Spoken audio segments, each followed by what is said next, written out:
O texto bíblico dessa manhã encontra-se no sermão que Paulo fez a um grupo de cristãos passando por diversas dificuldades, dentre elas problemas financeiros, infidelidade no casamento, perseguições, encarcerados. Embora ela exista em forma de carta, apareça para nós, é um sermão. Hebreus, capítulo 12, é o tema dessa manhã. Mais uma vez, bom dia para vocês, feliz sábado. Enquanto você abre aí a sua Bíblia, nós estamos, só para lembrar você, no último sábado já do mês de janeiro, amém? Aleluia! Eu fico muito animado de saber que você já faz parte do ano de 24. Nós estamos aqui felizes, não é mesmo? Você já desenhou o seu projeto de vida para esse ano? Quantos já perderam ou ganharam, passaram tempo aí escrevendo alguma coisa para esse ano? Quantos aqui? Deixa eu ver se vocês já sentaram com uma folha ou celular, bloco de anotação, e já foram ali desenhar, se programar na vida. Olha, esse ano, a minha vida espiritual, eu quero ler a Bíblia, vou ler o Reavivados por sua palavra. É o que eu consigo, pastor. Não, eu vou ler o ano bíblico no Bible Plan, eu vou ler o meu ano bíblico por livros. Eu leio um do Novo Testamento, depois eu vou para um do Antigo Testamento, eu vou lendo a Bíblia assim, pastor. Importante é você ler. Sobre a vida espiritual, você terminou o ano de 23, quantas almas você trouxe para o reino de Deus? Se você não trouxe em 2023, começou 2024 e Deus está te dando mais essa oportunidade para você trazer esse ano, amém? Eu já estou imaginando essa igreja aqui, final do ano, o que a gente vai fazer com ela? Será que ainda vamos estar aqui nesse prédio? O prédio está pequeno. Eu tenho mais gente assistindo o culto hoje pela internet do que pessoas aqui presencialmente. Ou seja, nós temos uma igreja maior nos acompanhando agora, porque não tem lugar para nós, para os nossos convidados. Você vai olhar o culto ali, 1h da tarde, meio-dia, você já vai ver ali cerca de 400, 500, 600 acessos no nosso culto. Então, existem muito mais pessoas assistindo o culto pela internet. Amém? É bom e não é bom, que eu quero ter uma igreja que era de 600 membros, para poder atender todo mundo. E nós estamos orando ao Senhor para que Deus, esse ano, nos dê essa grande vitória. E eu conto com vocês, com a oração de vocês, tá bom? Está orando? Certeza? Então tá bom. 2024, um ano da graça de Deus, um ano da bênção de Deus, essa igreja está se projetando para isso. E provavelmente em fevereiro, nós estamos desenhando que nós vamos ter 2 cultos aqui para abrigar todo mundo no sábado de manhã. Alguns tinham mencionado isso, e talvez chegou o momento, porque o desafio, quem assiste o culto aqui, só quem senta lá sabe. Fazer um culto mais cedo, para quem gosta de vir mais cedo, e fazer um culto mais tarde, para quem gosta de vir mais tarde. E uma única escola sabatina, nós teremos então 2 cultos a partir de fevereiro, em nome de Jesus. Tá bom? Quantos já fizeram planos sobre a sua vida de saúde? Olha, esse ano eu vou comer melhor, vou me exercitar melhor, fazer exercício físico, os 8 remédios da natureza eu vou seguir. Quantos de vocês já fizeram o seu planejamento com a sua família? Esse ano, pelo menos uma vez por mês, eu vou sair com meus filhos e a minha família para a gente celebrar a nossa família. Faça isso, planeje, escreva isso. Não dá uma vez por semana, uma a cada 15 dias, pelo menos uma vez por mês a saída da sua família. Essa igreja aqui tem uma preocupação que a família vá bem. E quantos de vocês aqui já fizeram o seu planejamento espiritual, financeiro. Eu fui pastor em Palmas 4 anos e meio. E eu visitando os irmãos, um dia eu tinha pregado na igreja sobre planejamento financeiro. Porque eu descobri que muitas pessoas, às vezes, não são fiéis nos dízimos e nas ofertas, não é porque eles são mau caráter. Muitos deles não são fiéis no dízimo e na oferta porque eles não são disciplinados, desorganizados financeiramente. E eu fui ensinar a minha igreja. E eu dei um seminário, mas esqueci, né? Imagina, eu passei 4 anos e meio, quantas vezes eu falei num púlpito lá. E eu visitando essa família, eu cheguei na casa, ele é um policial militar, fazia a guarda do governo, ainda faz hoje, do governador do estado lá do Tocantins, o Alex. A sua esposa trabalha no órgão federal, tem 3 filhos, o Lucas, a Sara e o Arthur. Quando eu cheguei na casa deles, na sala, tinha um quadro grande, um pouco menor que esse aqui. E lá estava o ano, os alvos da família para o ano. E uma coisa que me chamou muito a atenção é que, por ordem de prioridade, estava lá: quantos nós vamos ganhar para Cristo esse ano. Estava lá quanto eles iriam aumentar o percentual de oferta deles. E quando foi no culto de gratidão daquele ano, eu vi aquela menina, Sara, uma menina tímida, era do meio, dos 3 filhos. Ela levantou lá na frente, na hora dos testemunhos do culto de virada do 31, e ela levantou lá na frente para contar a bênção que foi ela ter vivido debaixo de um planejamento familiar, de uma família cristã. Então, eu incentivo você, sente com a sua família, planeje-se espiritualmente, coloque as metas espirituais em primeiro lugar. Nós vamos ganhar uma família para o Senhor esse ano. Nós vamos ser fiéis no dízimo e na oferta esse ano. E coloque o seu percentual. Isso é uma coisa constante. Por que eu estou falando isso? Porque isso é uma adoração completa. E enquanto eu for pastor aqui, eu vou ensinar você. Viu, Léo?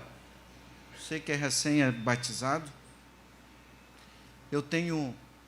Eu batizei um médico agora, domingo passado, na comunidade, o doutor Davi, menino simples, vai casar amanhã. Batizei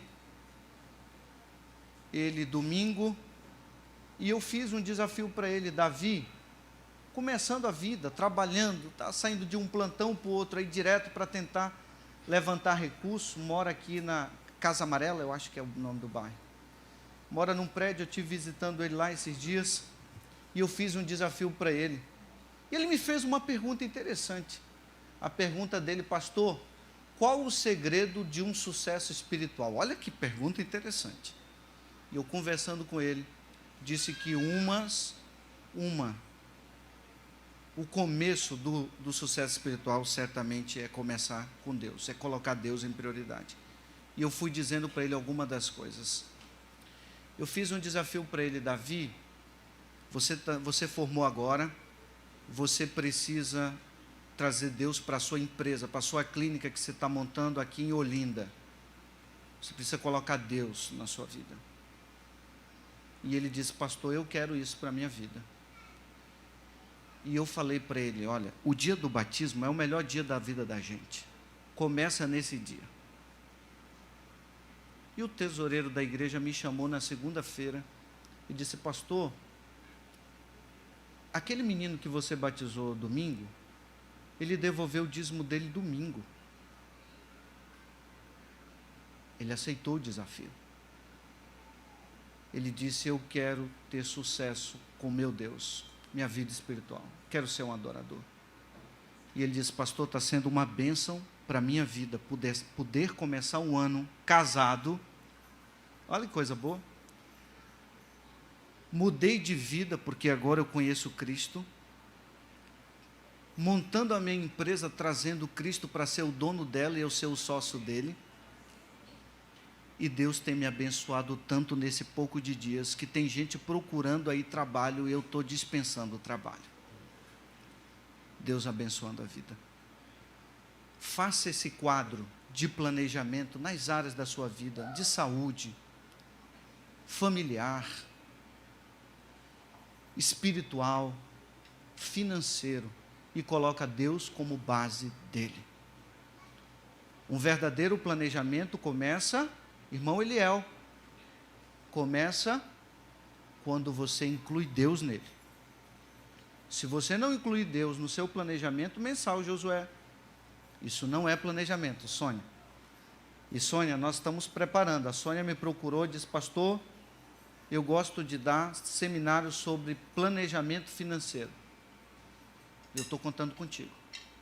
Amém? Vamos abrir a palavra então, se você já... Hebreus capítulo 12. Eu quero tirar para você aqui, para nós, 4, se der tempo 5, mas vou colocar 4, né, Joel? Cadê o Joel? O Joel que disse que eu só prego 4, né? Só 4 lições. É que 4 é mais fácil, pedagogicamente. 4 lições dessa história. Eu leio com vocês até o verso 5. Portanto, também nós,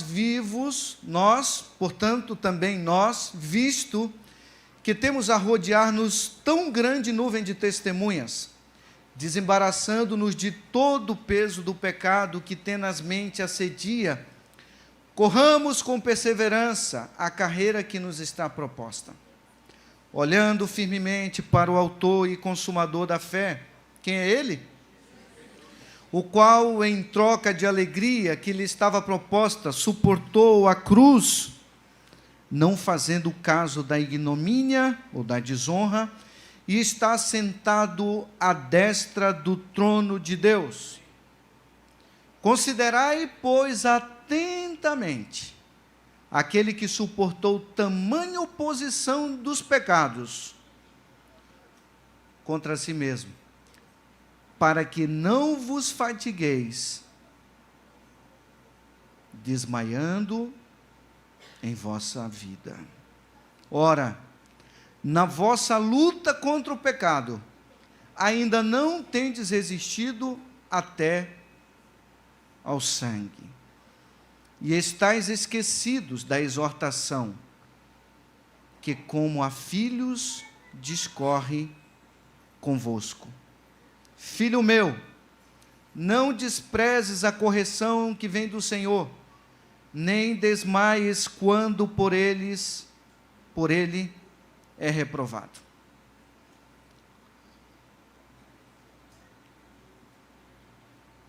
Nós sabemos que foi Paulo que escreveu o livro de Hebreus. Paulo está escrevendo aqui para os heróis do judaísmo. Todas as nações têm os seus heróis. Os heróis são quadros que nós colocamos na nossa nação, que são sempre em movimentos. O que é história?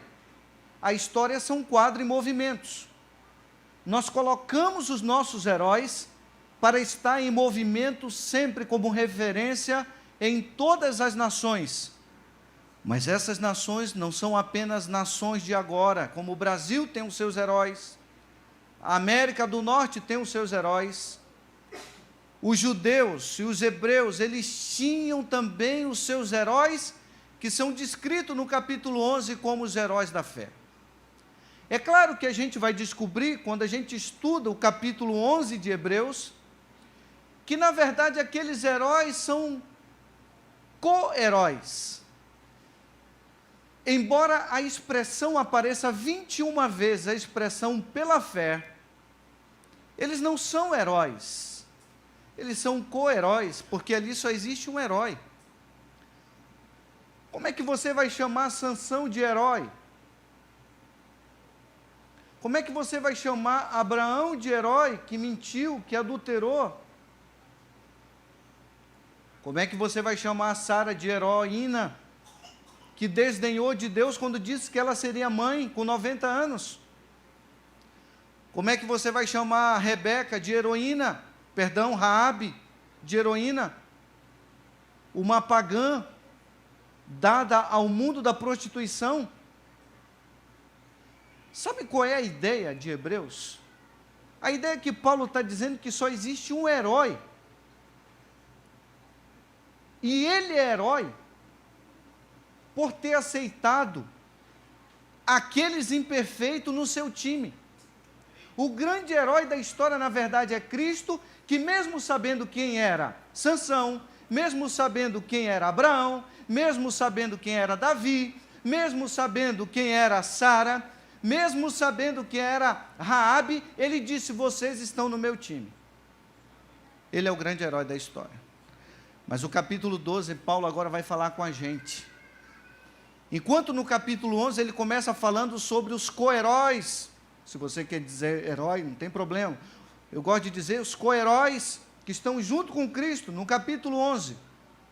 Agora Paulo vai falar com a gente no capítulo 12. E por isso, no verso 1, ele começa dizendo: portanto, uma conjunção conclusiva. Paulo está agora chegando ao ponto final do seu argumento. Paulo está escrevendo para um grupo de judeus, de hebreus, que se converteram ao cristianismo, abraçaram a fé cristã, e agora estão vivendo os piores desafios da vida. E desafios, problemas, irmãos, sempre tiveram em todo o tempo, sempre vai ter, e à medida que o tempo se aproxima do fim, muito mais nós teremos desafios. Ao ponto de Ellen White escrever num grande conflito, que anjos de Deus se vestirão como exército de guerra para pelejar ao nosso favor, porque a coisa não vai ser pouca coisa, nós vamos ser provados de todos os lados. Imagina que você vai ser tomado as suas coisas. Os adventistas estão sendo comumente criticados, porque os adventistas, enquanto os outros estão criticando a gente, perseguindo a gente continua pregando o evangelho. E a igreja continua crescendo para a honra e glória de Deus. Amém. E crescendo. E nós estamos vencendo e vencendo até a vitória final. Amém. E o pessoal diz assim: olha, vocês não vão responder isso e nem aquilo. Enquanto nós perdemos tempo respondendo isso e aquilo, nós estamos deixando aquele que está faminto de comer, nós estamos deixando aquele que está precisando de ser restaurado, de ir lá na casa dele buscá-lo, aquele que precisa ser salvo. Nós estamos preocupados com a salvação das pessoas. Deixe que os críticos com as suas críticas fiquem, leve para eles as críticas, enquanto nós vamos mostrar o fruto do nosso trabalho para a honra e glória do Senhor. Amém? E por isso nós pregamos o Evangelho vivo. Mas problemas nós teremos até o fim, irmãos. Se você veio para essa igreja aqui achando que não vai ter problema, eu estou te decepcionando hoje. Nessa igreja, nós somos uma igreja que prega contra nós mesmos. Como assim, pastor? Não entendi. É porque nós temos uma profecia contra nós, que a gente fica alertando. Vão perseguir a gente. Nós temos uma profecia contra nós, então venha para essa igreja sabendo que o chicote vai rolar em algum momento. Mas se você estiver firme em Deus, vai acontecer o que aconteceu com os heróis da fé. Paulo, então, está pregando aqui alguns dos problemas. Capítulo 10, 34. Se você quer entender alguns problemas que eles estavam vivendo. 10, 34 de Hebreus. Olha o que ele diz para nós. Porque não somente vos compadeceste dos encarcerados. Paulo está dizendo. Eles eram encarcerados, como também aceitastes com alegria o espólio dos vossos bens, tendo ciência de possuirdes vós mesmo patrimônio superior e durável. Paulo está dizendo que os irmãos estavam perdendo a sua liberdade. Eles estavam entregando o seu patrimônio em favor do Evangelho. Mas Paulo também está dizendo no capítulo 13, se você for olhar, ele diz claramente no capítulo 12 que essa é uma carta de exortação. E essa carta era usada nas sinagogas, quando ele se levantava, exortava a igreja. Por isso hoje a mensagem é uma mensagem de exortação. E no capítulo 13, Paulo está dizendo para nós que não devemos deixar de praticar a hospitalidade. O verso 3 ele diz, lembrai-vos dos encarcerados, e ele vai dizendo daqueles que são maltratados. O verso 4, ele fala para você continuar cuidando da sua esposa e do seu marido. Fuja da tentação de querer trocar sua família por outra família ou por outra pessoa, Porque ele diz, digno de honra em todos seja um matrimônio, bem como leito. Não manche o leito, seu casamento, não quebre a aliança que foi feita no altar com Deus. Paulo só está dizendo isso aqui porque alguns estavam deixando a sua fé, a vida cristã, por causa de outras pessoas. Nada disso, Paulo está dizendo. Nem encarcerados, nem problemas financeiros, nada disso. Paulo está dizendo para nós que voltemos a olhar a nuvem de testemunha. Lembrando que essa nuvem de testemunha, já ouvi pregadores falando sobre isso, já li sobre isso, que alguns acham que essa nuvem de testemunha são mártires que morreram e estão olhando para nós lá. A Bíblia não está falando disso. Essa nuvem de testemunha que Paulo está dizendo para nós, do capítulo 12, que está nos rodeando, na verdade, Paulo está dizendo para nós exatamente o contrário. Paulo está dizendo que eles estão dizendo para nós, através da nuvem de testemunha, com a história deles, que Deus esteve com eles em todos os tempos. Paulo está dizendo, essas nuvens de testemunha, Abel, que foi morto por causa da adoração que ele fez a Deus, e levantou ira ao seu irmão. Ele está falando para nós que por causa de Abraão, esses homens e mulheres mostraram para nós no passado, e por isso ele chama isso de nuvem de testemunha, de quadros em movimento. A sua história mostra para nós ainda que assim como Deus esteve com eles, esse mesmo Deus está com a gente. É por isso que no verso 8 do 13 ele diz um texto bem conhecido de vocês. Porque o mesmo Deus de ontem e de hoje é o mesmo e será para sempre. Hebreus 13, 8. Vou ler com vocês que eu vi que vocês não repetiram. 13, 8 de Hebreus. Jesus Cristo, ontem e hoje, é o mesmo.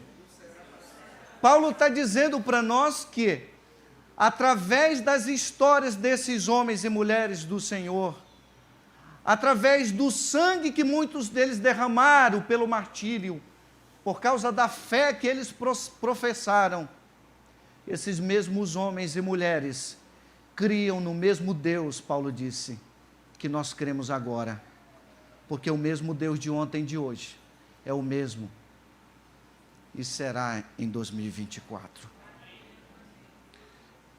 4 segredos para você ser um vencedor no argumento de Paulo. Vamos começar? Verso 1.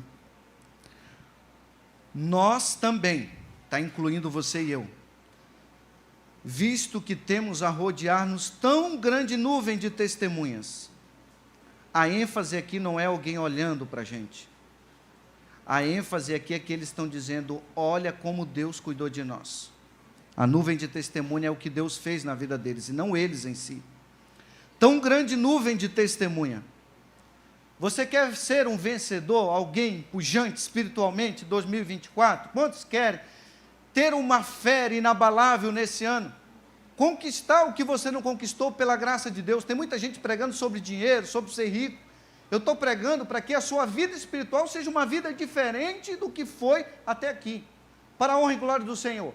Então a primeira coisa que Paulo está dizendo é, você quer ser um vencedor? Então ande como eles andaram. Creia no que eles creram. Decidam como eles decidiram. Se entregue como eles se entregaram. Então a primeira coisa é andar como eles andaram. Esse é o primeiro segredo do sucesso. Eu estudei em colégio interno 8 anos. Colégio adventista. Sou fruto da educação adventista. E se você tem um filho ou neto, coloque seu filho na escola adventista.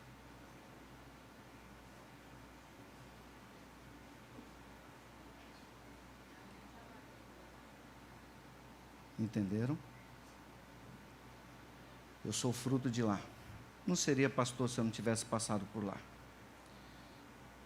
Quando eu estudei internato, estudei em 3 internatos. Quando eu me formei, trabalhei num internato.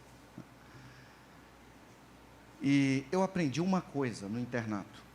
dos 8 anos que eu passei como aluno interno, eu aprendi que, quando chega início do ano, chega aqueles meninos perdidos. Ambiente novo, aqui é um residencial escola, e aqui nós temos o nosso querido IAPE aqui perto, né? Vocês têm a oportunidade de termos, nós temos a oportunidade de termos o IAPE. E eu, trabalhando no colégio, eu percebia que no início do ano chegavam os grupos de alunos de todo lugar do Brasil. Eles vieram estudar, os pais que moram na Europa, Estados Unidos, traziam os filhos e tal, e colocavam os filhos. E a gente começava a observar no internato que alguns alunos, pelo perfil da entrevista, eles não podiam se juntar com outros. E o preceptor, que é o pai, entre aspas, é o que vai orientar o menino e a menina, ele tem que ser muito esperto. Porque se ele não for esperto, ele perde 10, 15 alunos de uma vez só. E como a gente viu um menino de boa índole, um menino cristão da igreja, a gente já pegava esse menino na hora de fazer a composição dos quartos, a gente tinha que cuidar na composição dos quartos, porque senão daqui a pouco a gente perdia 4 alunos.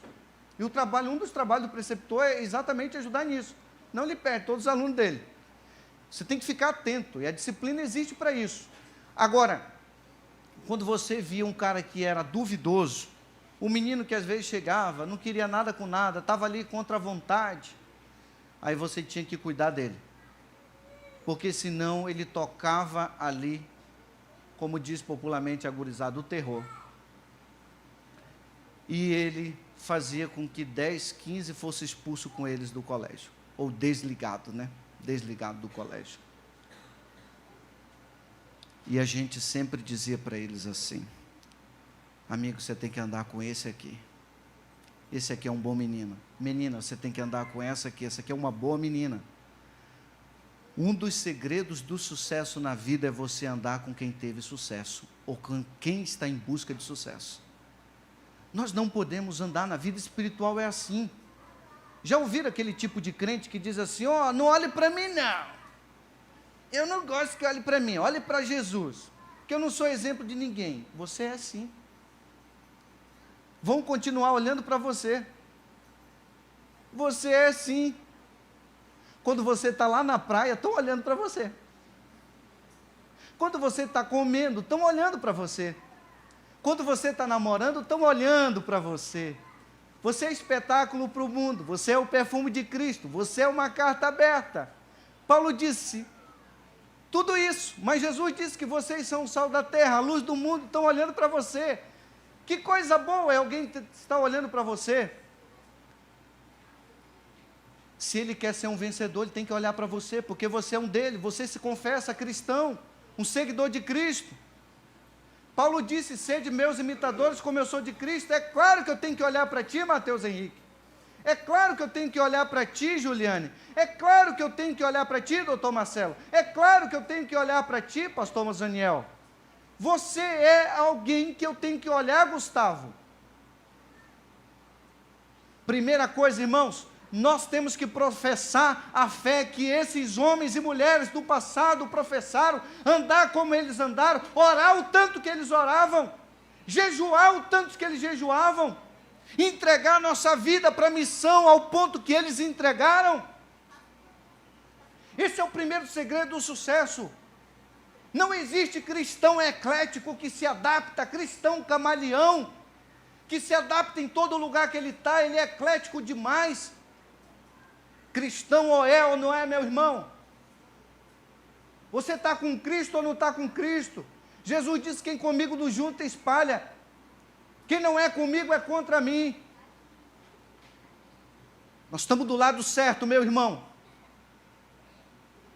Billy Graham dizia que é hora da gente voltar os 2 olhos para a Bíblia, os 2 pés para a igreja e as 2 mãos para o serviço. É isso que nós precisamos. Deus clama nesse mundo, nessa cidade, nesse bairro, por mulheres que se levantem, que copiem esses homens do passado. Imagino Deus gritando no final da tarde: quem vou chamar hoje? Quem é o homem, quem é a mulher que eu vou chamar hoje para ser meu, para ser minha voz, para ser minhas mãos, minha testemunha. Quem são eles? E sabe qual é a resposta que muitos têm tido a Deus? Apenas o silêncio, eu não estou pronto. Segunda lição dessa história, no capítulo 1 ainda, Paulo diz a primeira coisa, você tem que andar como essas nuvens de testemunhas andaram. Segundo, Paulo diz, visto que temos a rodear-nos de tão grande nuvem de testemunha, aí ele diz o segundo ponto, desembaraçando-nos de todo o peso do pecado. Vocês sabem que na Grécia, os corredores, eles treinavam com pequenos pesos ou roupas pesadas no corpo, e quando eles iam correr, eles colocavam pequenos pesos amarrados no seu corpo, para que eles pudessem correr mais rápido quando tirasse o peso. E isso fazia deles um atleta.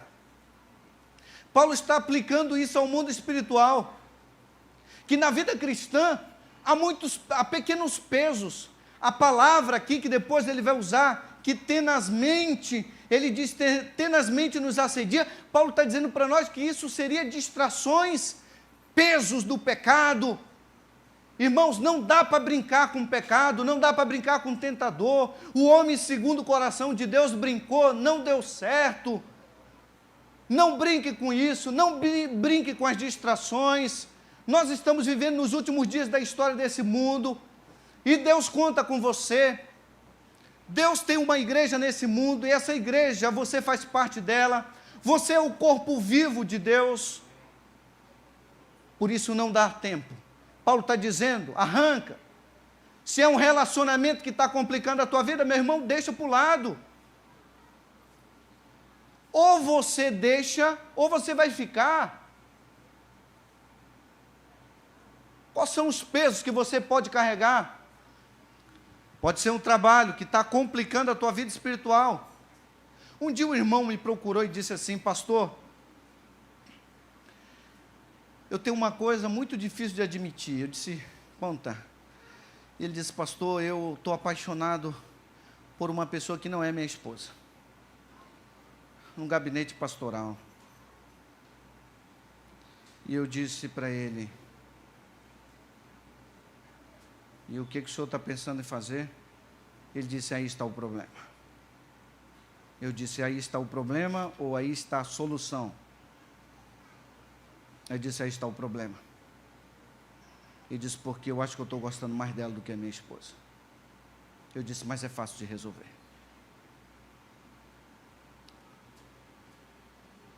Essa mulher que você está gostando aí não é a sua esposa. Decida e tira ela e volte a amar sua esposa. Sabe que tem gente assim na igreja que ele diz assim, eu não posso mais ter a função A e nem a função B. Por quê? Diz, porque eu estou envolvido no pecado. Em vez dele abandonar o pecado, ele quer abandonar a função na igreja. Já viram essa conversa? O cara diz, eu estou apaixonado por outro ou outra que não é o meu cônjuge. Ele diz, não, eu vou abandonar minha esposa porque eu estou apaixonado, ou eu vou abandonar meu esposo porque eu estou apaixonado por ele. Não! Abandone a paixão. Paulo está dizendo que todos os pesos do pecado devem ficar no caminho. Eles serão um problema para a gente se você não decidir agora, e decida agora. Decida agora. Se tem alguma coisa que está atrapalhando, pode atrapalhar a sua carreira espiritual, seja emprego, seja relacionamento, seja dinheiro, seja função, seja lá o que for, Paulo está dizendo, deixa no caminho, porque se você não deixar no caminho, mais tarde isso vai te custar, talvez, a sua própria salvação. Não faça concessão com as pequenas coisas, porque depois você não vai conseguir dizer não para as grandes coisas. Terceira coisa, Paulo está dizendo para nós, ainda no verso 1, corramos com perseverança a carreira que nos está proposta. Paulo está dizendo que o terceiro caminho para você vencer na vida, primeiro é andar como eles andaram. Segundo, deixe todo o peso. Terceiro, o que Paulo está dizendo para nós? Corra com perseverança, correr com confiança, correr com firmeza, correr com paciência. O meu dia, a minha hora vai chegar. Agarre com força, meu irmão. Com confiança em Deus. Com paciência. com perseverança, com firmeza, a carreira que está proposta para você. Se 2023 não foi bom, 2024 já chegou. Deus pode fazer por você, em um mês, aquilo que Ele não fez em um ano de 2023. Próxima, meu tempo já foi. Verso 4, Paulo diz: olhando firmemente para o autor e aperfeiçoador da fé, Jesus Cristo. 4 coisas, bem simples, que Paulo está dizendo para nós. Primeira coisa, o que você precisa? Para você ser um vencedor, o que você precisa? Nas palavras de Paulo: andar como os vencedores andaram. Segunda coisa, abandonar todo o peso do pecado deixa pelo caminho. Terceira coisa, correr com perseverança. Há uma corrida aí nas histórias de um homem que estava chegando perto da linha de chegada, e quando ele estava chegando por questões de milímetros, ele tirou o foco da linha de chegada e ele se distraiu. E alguém que vinha bem próximo dele, que ele não percebia, passou à frente. Corra com perseverança. Aí Paulo termina dizendo: correndo e olhando. Para quem? Para o autor e consumador da fé, que é Jesus Cristo. Paulo arremata o argumento, dizendo que por que você deve insistir e não desistir. Por quê? Por causa de uma única coisa. Uma única coisa. Por que você não deve desistir? Hein? Por que você não deve desistir? Por causa de uma coisa. Verso 3. Considerai, pois, atentamente que aquele que suportou tamanha oposição dos pecados, Jesus Cristo, isso foi que matou Jesus. E aí Paulo então termina o seu argumento dizendo, no verso 4, na vossa luta contra o pecado ainda não tendes resistido até o sangue. Irmãos, olhe para mim aqui. Nenhum de vocês aqui, nem eu, nenhum de nós resistimos aqui, enfrentamos as nossas lutas, sabe, Silvano? Nenhum de nós aqui, nem você, nenhum de nós sofremos tanto, Sônia. Nenhum de nós, irmã Ione, nenhum de nós sofremos tanto, ao ponto de dizer que nós vamos desistir porque nós já estamos chegando à beira da morte, por causa da nossa fé. Nenhum de nós. Paulo está dizendo que os irmãos que estavam enfrentando problemas financeiros, de encarceramento, de perseguição, sendo tentado para deixar a família, alguns avarentos, como ele diz no capítulo 3, nenhum deles haviam resistido tentações tão severas como a que Cristo enfrentou, ao ponto de derramar sangue. Isso é um convite para nós. A palavra de Deus está chamando a gente, meus irmãos, a gente olhar para esses mártires, esses homens e mulheres que entregaram tudo, tudo. E a única coisa que às vezes a igreja tem pedido para alguns de vocês, sabe o que é?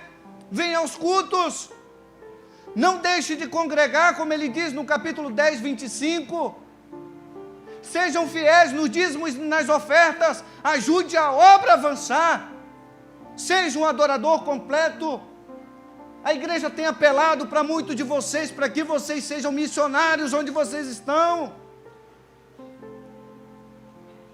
Existe uma diferença entre envolvido e comprometido. Aquele livro do James Hunter, O Monge Executivo, um livro que saiu há muito tempo. Depois ele fez outro, De Volta ao Mosteiro. Ele traz esse exemplo que eu gosto muito. Ele diz assim: no café da manhã dos americanos você encontra 2 animais presentes. Eles gostam muito do bacon e do ovo. A galinha e o porco. Aí ele diz: quem está envolvido ali? A galinha está envolvida, porque ela contribui para o café da manhã com o quê? Com o ovo. E o porco? O porco está envolvido ou está comprometido? Porque o porco entregou a sua vida. Entende a diferença de envolvido e comprometido? O envolvido ele entrega, o comprometido se entrega. Existe uma diferença entre herança e legado. Você não foi chamado para você deixar a sua herança. Você foi chamado para deixar o seu legado.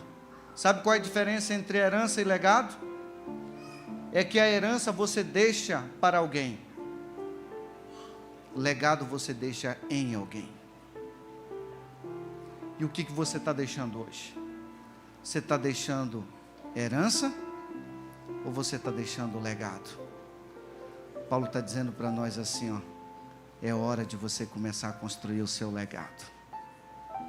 Porque a herança, ela acaba, mas o legado, ele fica na história. Quantos gostariam nessa manhã de dizer: Senhor, aqui tem um homem, aqui tem um jovem, aqui tem uma mulher que gostaria de depositar sua confiança em Deus, apesar do sofrimento que eu estou passando aqui, ó. Esse sermão é para mim, pastor, porque eu que estou sofrendo como eles sofreram. Que Paulo vai lá e faz esse sermão de exortação, lembrando para ele que quem sofreu mais foi Cristo, e que nenhum estava sofrendo tanto ao ponto que Cristo sofreu. Mas pastor, eu estou sofrendo demais, só Deus sabe o que eu estou passando. Eu quero entregar minha vida ao Senhor nesse ano. Eu quero ser fiel ao Senhor. Eu quero ser um missionário nesse ano. Eu quero ser um cristão de verdade. Eu não quero um faz de conta. Eu quero uma vida espiritual autêntica. Eu quero me entregar no altar. Às vezes eu faço apelo, já fiz muitos apelos para as pessoas trazerem um problema, dívidas e problemas matrimoniais, de saúde, financeiro no altar. Mas hoje eu tenho uma proposta para vocês. Hoje eu não vou apelar para ninguém assim. Eu vou terminar o meu sermão fazendo um apelo. Eu vou fazer só 2 vezes. Se você entendeu, você levante. Se você não entendeu, espero que o Espírito continue falando no seu coração até a sua casa. O meu apelo é o seguinte: não é para você entregar se você quer casar, se você não está aguentando mais o casamento. O meu apelo não é para você achar um emprego, não é para você ser fiel ao dízimo e à oferta, que você está com dificuldade de entregar isso até hoje, e Deus, mesmo Deus te pedindo isso sempre. Se o seu desafio está sendo guardar o sábado, se manter casto para o casamento, se o seu desafio seja entregar um folheto ou oferecer um estudo e testemunhar para o seu amigo, para a sua amiga, o meu apelo hoje não é para você entregar nada disso. O meu apelo é para você se entregar. Não é para você estar envolvido, é para você estar comprometido.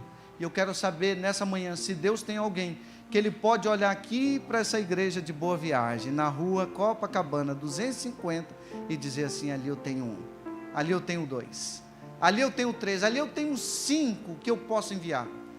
Eu quero saber quem são esses. Nós queremos conhecer essas pessoas que Deus pode chamar a qualquer hora. Tocou a campainha 5 horas na casa, vai estar lá em pé. Se tocou 6 horas de manhã, essa mulher, esse pai, essa mãe já está de joelho, pela graça de Deus. Quem são esses que Deus chama na madrugada, na noite, para ser um intercessor, para ser uma intercessora, para que esse ano seja o ano da misericórdia, da graça, mas também da abundância de Deus? Que seja o ano que essa igreja mais ganhe salvos. Que esse ano seja o ano da nossa virada, da nossa vida. Que Deus abençoe vocês que estão aí em cima. Que Deus abençoe cada um de vocês nas suas lutas, nos desafios. que vocês não apenas estejam entregando parte da vida de vocês, mas que vocês estejam entregando a vida de vocês. Entregar parte é fácil, mas hoje Jesus nos convida a entregar tudo, a nossa vida como todo. E eu quero fazer uma coisa que eu ainda não fiz. Sei que o tempo aqui cerimonial já passou, mas eu queria desafiar você ainda a fazer uma última coisa antes de eu orar. Tem alguém aqui na sua igreja, na sua comunidade, que você conhece, que é seu irmão, seu amigo, um parente, um familiar, que você sabe que ele precisa entregar uma coisa, está faltando só isso para ele, está faltando só isso para ela, para entregar tudo. Você quer ser usado por Deus agora? Então, se você sentir isso no seu coração, saia do seu banco, vá até essa pessoa e diga assim: olha, eu sei que falta isso. Chega lá, só dá um abraço na pessoa. Esse abraço vai ser uma forma de você dizer assim: eu estou do teu lado, viu? Está sendo difícil, mas eu estou do teu lado, eu estou orando por você. Só falta isso para você tomar a decisão. Mas eu estou te abraçando, e esse abraço significa dizer: eu estou do teu lado, você vai conseguir. Entrega isso, entrega agora, não deixa para amanhã. Mas o meu casamento vai acabar agora, o meu noivado vai acabar agora, o meu namoro vai acabar agora, eu vou ficar desempregado agora. Entrega tudo, vai lá e só abraça e diz assim: eu estou aqui contigo, eu estou do teu lado. Se você é alguém que quer ser usado por Deus e conhece alguém nessa situação, faça só isso. Abrace e diz: eu estou aqui. E quando eu orar, esteja do lado dessa pessoa. Feche seus olhos. Senhor meu Deus, diante de tremenda exortação das Escrituras a cada um de nós, o Senhor apela ao nosso coração para que nós entreguemos não partes de nós, mas que nós nos entreguemos. É a vida completa no altar do Senhor, para ser um sacrifício vivo, Senhor. Esse é o teu apelo. Não dá mais para entregar parte. Não dá mais para continuar em um novo ano com uma vida entregando uma parte. Senhor, venha ao nosso coração em nome de Jesus, através do Espírito Santo, apelando agora fortemente ao nosso coração, para a gente entregar tudo. Eu quero ser um adorador completo, é tudo no altar. E se não for para ser tudo, então me tira logo, Senhor, me tira agora nesse momento, porque eu quero ser tudo. Ou honro a Deus com a minha vida, ou então me leve honrando a Deus na minha morte.